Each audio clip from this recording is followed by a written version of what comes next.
चलो, हमने last video में बीकॉम FY बीकॉम का जो बिजनेस एडमिनिस्ट्रेशन BA के सब्जेक्ट का पूरा रिवीजन कर लिया था। शॉर्ट फॉर्म में पूरा गो थ्रू कर लिया था। 2-3 दफ़ा आप उसे देखोगे तो आपको समझ पड़ जाएगी। वैसे ही आज हम इको सब्जेक्ट का वीडियो बनाएंगे जिसमें पूरा रिवीजन हम करेंगे। So let's start. तो चैप्टर नंबर 1 है ધંધાકીય અર્થશાસ્ત્રનું સ્વરૂપ અને કાર્યક્ષેત્ર। ધંધાકીય અર્થશાસ્ત્રના લક્ષણો સમજાવો। પહેલા ક્વેશ્ચન है ओके। सो प्रस्तावना। ધંધાકીય અર્થશાસ્ત્ર એ અર્થશાસ્ત્રની વિશિષ્ટ શાખા છે। ધંધાકીય अर्थशास्त्र क्या है? अर्थशास्त्र की एक विशिष्ट शाखा है, मतलब बहुत ज़रूरी शाखा જેનો વિકાસ તાજેતરના સમયનો આધુનિક છે, जिसका विकास क्या है?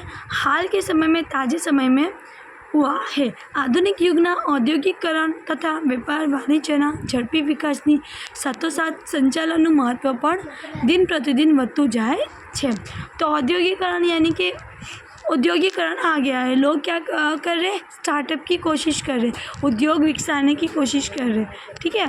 इसकी वजह से रोज़ बरोज़ दिन प्रतिदिन संचालन का जो महत्व है वो बढ़ता जा रहा है અને તેના પરિણામ સ્વરૂપ ધંધાકીય અર્થશાસ્ત્ર પણ ઝડપી અને રોજબરોજ ઉત્તરોત્તર વિકાસ થઈ રહ્યો છે। इसके लिए रोज़ रोज़ ધંધાકીય અર્થશાસ્ત્ર का विकास हो रहा है।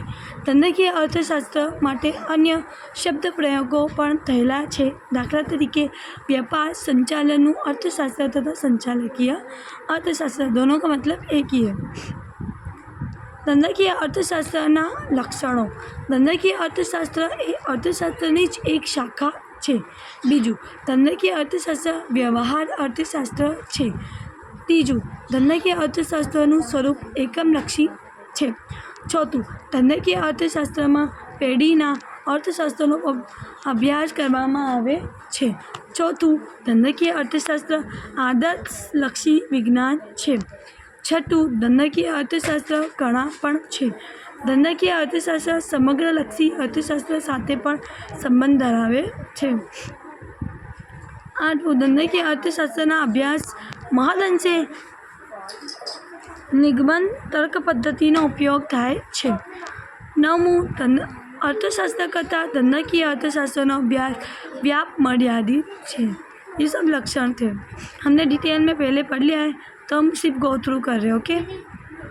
क्वेश्चन नंबर 2, धंधाकीय अर्थशास्त्र कार्य क्षेत्र कितना विस्तार है उसका वो बताना है। मांग विश्लेषण, मांग की आगाही, मांग का एनालाइज करना ओके। खर्च અને ઉત્પાદન વિશ્લેષણ, ભાવ વિશ્લેષણ, નફાનું માપન અને આયોજન, મૂડી અંદાજપત્ર। ये शॉर्ट क्वेश्चन में हमने पढ़ लिया। હવે ચેપ્ટર નંબર 2, ધંધાકીય અર્થશાસ્ત્રના મૂળભૂત ખ્યાલો। વૃદ્ધિનો ખ્યાલ અથવા અધિકતાનો ખ્યાલ। પ્રસ્તાવના। દરેક શાસ્ત્રના સિદ્ધાંતોની સમજૂતીમાં કેટલાક મૂળભૂત ખ્યાલોનો વારંવાર ઉપયોગ કરવામાં આવતો હોય છે। આ ખ્યાલોની સમજૂતી માટે રોજિંદા ભાષામાંથી શબ્દપ્રયોગો લેવાય છે, પરંતુ મૂળભૂત ખ્યાલો તરીકે તેઓ સામાન્ય અર્થ કરતાં જુદો અને વિશિષ્ટ અર્થ ધરાવે છે। આ ખ્યાલોને પારિભાષિક ખ્યાલો તરીકે પણ ઓળખવામાં આવે છે। આથી સંચાલકીય અર્થશાસ્ત્રના સિદ્ધાંતોનો સ્પષ્ટ અને પદ્ધતિસર અભ્યાસ કરવા માટે તેના મૂળભૂત ખ્યાલોની સમજૂતી મેળવી લેવી જરૂરી છે। चलो, इसमें क्या बोला है कि मूलभूत ख्याल, हर एक सब्जेक्ट के मूलभूत ख्याल होते हैं। जैसे गणित में सरवाड़ा बादबाकी मूलभूत है, वैसे अर्थशास्त्र में कुछ मूलभूत ख्याल है, वो हमें जानने चाहिए, उसका अभ्यास करना चाहिए। यह हमने शॉर्ट क्वेश्चन में पढ़ लिया है सब, ये भी पढ़ लिया है वटानु सूत्र, ये भी पढ़ लिया है। चलो, चैप्टर नंबर 3, मांगનું વિશ્લેષણ, એનાલાઇઝ करना, ठीक है। मांगના પ્રકારો। પ્રસ્તાવના। સંચાલકીય અર્થશાસ્ત્રમાં માંગ વિશ્લેષણ અતિ મહત્ત્વનું સ્થાન ધરાવે છે। પેઢીએ કઈ વસ્તુનું કેટલા પ્રમાણમાં ઉત્પાદન કરવું એ અંગે નિર્ણય લેવાનો હોય છે। પેઢીના સંચાલકોને અંતે તો વસ્તુના વેચાણ અને નફામાં રસ હોય છે અને આ બંને બાબતો વસ્તુની માંગ પર આધાર રાખતી હોય છે। માંગ વિશ્લેષણનો અભ્યાસ સંચાલકીય संचालकीय अर्थशास्त्र तथा टोचना अन्य संचालकों धंधाकीय निर्णय लेवा तथा भावी आयोजन तैयार કરવામાં જરૂરી માર્ગદર્શન પૂરો પાડે છે। धंधाकीय एकम में क्या करना पड़ता है कि हमें कितना उत्पादन करना है, कितना बेचना है, कितना नफ़ा कमाना है, ये सारी चीज़ें का एनालाइज करना होता है। इसे मांगना विश्लेषण कहते हैं। तब मांगना प्रकारों वपराशी वस्तुओं उत्पादक वस्तुओं माटेनी मांग, नाशन वस्तुओं टका वस्तु माटेनी मांग, व्युत्पन्न वस्तुओं स्वतंत्र मांग, પેઢીની માંગ, ઉદ્યોગની માંગ, સમગ્ર બજારની માંગ, બજારના ભાગ માટેની માંગ, ટૂંકા ગાળાની માંગ, લાંબા ગાળાની માંગ।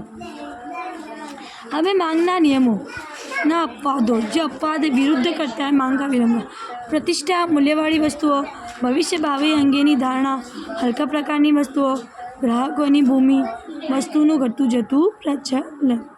अब क्वेश्चन नंबर 3 માંગના નિયમ અને તેની સમજૂતી। માંગના નિયમ क्या है? વસ્તુની કિંમત અને વસ્તુનું માંગ આકૃતિના રૂપમાં આ રીતે રજૂઆત કરી શકાય। ये आकृति तुम दौड़ सकते हो। चलो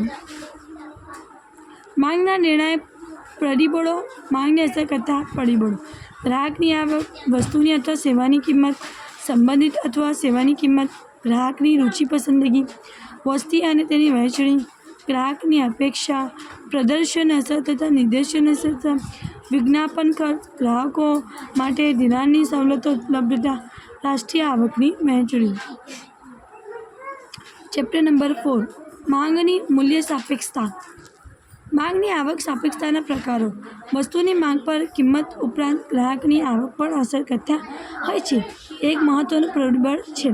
ગ્રાહકની આવકમાં થતા ફેરફાર વસ્તુની માંગમાં ફેરફાર લાવે છે। સામાન્ય રીતે એમ કહી શકાય કે ગ્રાહકની આવકમાં વધારો થાય તો માંગમાં પણ વધારો થાય અને ગ્રાહકની આવકમાં ઘટાડો થાય તો માંગમાં પણ ઘટાડો થાય। આવકમાં થતા ફેરફારને લીધે માંગમાં ફેરફાર થાય છે। आवक सापेक्षताना ख्याल द्वारा रजू करवामां आवे छे कि मांग किस पे डिपेंड है? आवक पे। अगर ग्राहक की आवक ज़्यादा हुई तो मांग ज़्यादा होगी, ग्राहक की आवक कम तो मांग कम। अब आवक सापेक्षताना प्रकार धन आवक सापेक्ष मांग, उसमें है एकम आवक सापेक्षता, एकम करता वधारे आवक सापेक्षता, एकम करता ओછી आवक सापेक्षता, ऋण आवक सापेक्ष मांग, एकम करता शून्य आवक सापेक्ष मांग और मांगनी आवक सापेक्षता आ 5 एक ज आकृति परथी दर्शावी शकाय। हवे क्वेश्चन नंबर 2 मांगनी मूल्य सापेक्षताना प्रकारो समजावो। प्रस्तावना मांगनी मूल्य सापेक्षतानो ख्याल अर्थशास्त्र तथा धंधाकीय अर्थशास्त्रमां सौथी जाણીતો ખ્યાલ છે અને તેમાં પણ ખાસ કરીને માંગની મૂલ્ય સાપેક્ષતાનો ખ્યાલ તો બધું જ પ્રચલિત યાની બહુ ફેમસ છે અને આર્થિક વિશ્લેષણમાં પણ તે ખૂબ જ મહત્વનું સ્થાન ધરાવે છે। સમગ્ર માંગ વિશ્લેષણમાં બે ગર્ભિત ખ્યાલ છે, ગર્ભિત યાની છુપાયેલો માંગનો નિયમ, માંગની મૂલ્ય સાપેક્ષતા। मूल्य सापेक्षताना प्रकारो संपूर्ण मूल्य सापेक्ष मांग, सापेक्ष रीते मूल्य सापेक्ष मांग, एकम मूल्य सापेक्ष मांग और सापेक्ष रीते मूल्य अनपेक्ष यानी विरुद्ध मांग। संपूर्ण मूल्य अनपेक्ष मांग जो विरुद्ध करती अनपेक्ष मांग ने मूल्य सापेक्षता और 5 एक ज आकृति परथी दर्शावी शकाय। मूल्य सापेक्षता ने असर करता परिबळो वस्तुનું स्वरूप, તેનો પ્રકાર, અવેજી વસ્તુની વસ્તુઓ, विविध उपयोग में आती वस्तुओं, वपराश मूलकथी राखी एवी वस्तुओं, वस्तु पर तथा कुल खर्चनु प्रमाण, भावी विस्तार, आवक जूथों, संपत्ति वहेंचणी, टूंका गाळा लांबा गाळानी मूल्य सापेक्षता, टेक्निकल असर, टेवनी असर, बजारनी अपूर्णता। मांगनी प्रतिमूल्य सापेक्षता समझावो। बहुमती पद्धति अथवा बिंदु पद्धति बॉम से यानी कि वो बहुमती यानी कि वर्तुल जैसा वस्तु को यूज़ करके बिंदु यानी बिंदु डॉट से करती हुई पद्धति। ठीक है। मांगनी विज्ञापन सापेक्षता समझावो। वेचाण जाहेरातनु खर्च, जाहेरात सापेक्ष दर्शावती वेचाण कहो।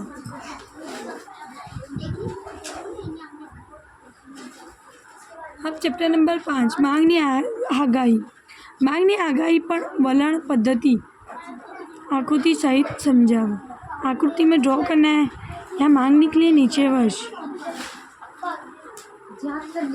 માંગ આગાહીની મોજણી પદ્ધતિઓ સમજાવો. મોજણી નિષ્ણાતોના અભિપ્રાય દ્વારા મોજણીની રીત, ગ્રાહકોની મોજણીની રીત, સમિષ્ટ તપાસ, નિદર્શન તપાસ, આખરી ગ્રાહક તપાસ. Question number 3. માંગ આગાહીની આદર્શ સારી પદ્ધતિના ધોરણો. પહેલાં ચોકસાઈ, બીજું સરળતા, ત્રીજું ટકાઉપણું, ચોથું પરિવર્તન ક્ષમતા, પાંચમું વિગતોની પ્રાપ્યતા, કરકસર, ઉપયોગિતા, પરિણામોની ઉપલબ્ધિ, સમય સાથે તાલ મેળવનારી. આ પ્રસ્તાવના આધુનિક સમયમાં પેઢીઓને તેમના ઉત્પાદન અને વેચાણ અંગેના યોગ્ય નિર્ણયો લેવા માટે માંગની આગાહી કે માંગનો વર્તારો એક ખૂબ જ મહત્ત્વનું પરિબળ ગણાય છે. આપણે જાણીએ છીએ નિર્ણય કરી અને ભાવિ આયોજનની પ્રક્રિયાઓ ભવિષ્ય સાથે સંબંધ ધરાવે છે. સંચાલકના લગભગ તમામ પ્રકારના નિર્ણયો ભવિષ્ય વિશેના અનુમાનો પર આધારિત હોય છે. ભાવિ માંગનો અંદાજ મેળવવાની આ પ્રક્રિયાને માંગની આગાહી અથવા मांग वर्ताड़ो कहवामां आवे छे. तो क्या संचालक भविष्य के लिए मांग के लिए विश्लेषण करता है कि मुझे कितना बनाना है, कितना बेचना है, वो सारी चीज़ें. हमें पुरवठाનું विश्लेषण.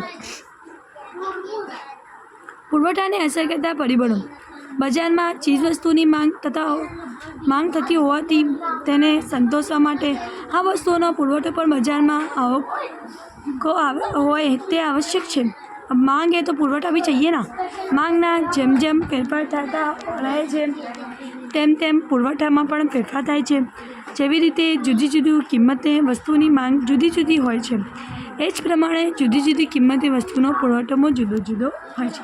कोई वस्तु की मांग ज़्यादा हो गई तो उसका पुरवठा भी ज़्यादा चाहिए. मांग कम हो गई तो पुरवठा भी कम चाहिए. पुरवठाने असर करता परिबळो. वस्तुनी किंमत, कुदरती परिबळ, उत्पादन पद्धति और साधनों की किंमत, साधनों की कार्यक्षमता, साधनों संयोजन, अन्य वस्तुओं भावों, भविष्य भाव अंगेनी धारणा, पेढ़ीओं की संख्या, राजकीय परिस्थिति, औद्योगिक शांति, राज्य तरफथी अपाता प्रोत्साहनों. अब क्वेश्चन नंबर 3. पुरवठा नियमना अपवादो उसका विरुद्ध करता. अपवादो ठीक है. वस्तुना भाव अंगेनी अफवा, श्रमनो पुरवठो, दुर्लभ वस्तुओं, टूंका गाळामां केटलीक वस्तुओं. ठीक है. Question number 3. पुरवठा ने मूल्य सापेक्षताना प्रकारो. संपूर्ण मूल्य पुरवठो मांग के जैसा है ना, सेम पुरवठा का है. ठीक है. सापेक्ष रीते मूल्य सापेक्ष पुरवठो, एकम मूल्य सापेक्ष पुरवठो, सापेक्ष रीते मूल्य अनपेक्ष पुरवठो, संपूर्ण मूल्य अनपेक्ष पुरवठो. पुरवठानी मूल्य सापेक्षता आ 5 एक ज आकृति परथी दर्शावी शकाय. हमें चैप्टर नंबर 7 उत्पादन विधेय. विधेय यानी अवचरण पैदा करने वाली चीज़ें. उत्पादन विधेय समझाओ. प्रस्तावना. आगळ आपणे जोई गया छीए कि उत्पादन एटले मानवीनी जे क्रिया द्वारा आर्थिक चीज वस्तुओ अने सेवाओनो तुष्टि गुणનું સર્જન થાય અથવા તો तुष्टि ગુણમાં ઉમેરો થાય તેને ઉત્પાદન કહેવામાં આવે છે. આ અર્થમાં ઉત્પાદન એટલે મૂલ્યનું સર્જન એમ પણ કહી શકાય. આ મૂલ્યનું સર્જન ચીજ વસ્તુઓ તથા સેવાઓ હોઈ શકે. उत्पादन यानी मानवी क्या करता है, खुद का धंधे चलाने के लिए कोई ना कोई चीज़ का सर्जन उत्पादन करता है या फिर कोई सेवा देता है. क्या करने के लिए, पैसे कमाने के लिए. तुष्टि गुण उसके अंदर रिमोड़ खुद का गुण का उपयोग करता है. ब्रीम प्रमाण से उत्पादनों नियम समझाओ. कदना आर्थिक लाभालाभ समझाओ. आंतरिक और बाह्य. आंतरिक करकसरो, टेक्निकल करकसर, सड़न जोड़नानी करकसर, वहीवटी करकसरो, खरीद वेचाणी करकसर, नाણાકીય करकसर, जोखम घटाडવાની करकसर. बाह्य करकसरो. बस. क्वेश्चन नंबर 4 पैराग्राफ में देखेंगे. टूंका गाळाना खर्चना उत्पादनना संबंधों. चैप्टर नंबर 8 खर्च अने आवक रेखाओं विश्लेषण. रेखा क्या करना है, हमें विश्लेषण एनालाइज करना है. सरेराश स्थिर खर्च अने सरेराश अस्थिर खर्च अने सरेराश कुल खर्चना ख्यालों आकृति सहित समझावो. सो प्रस्तावना. संचालकोનું એક મહત્વનું કાર્ય વ્યવહારિક નિર્ણય લેવાનું છે. વ્યવહારિક यानी लॉजिकल निर्णय. આ નિર્ણયો તેણે એવી રીતે લેવામાં આવેલ છે જેથી પેઢીને મહત્તમ નફો પ્રાપ્ત થાય, जिससे पेढ़ी को ज़्यादा से ज़्यादा नफ़ा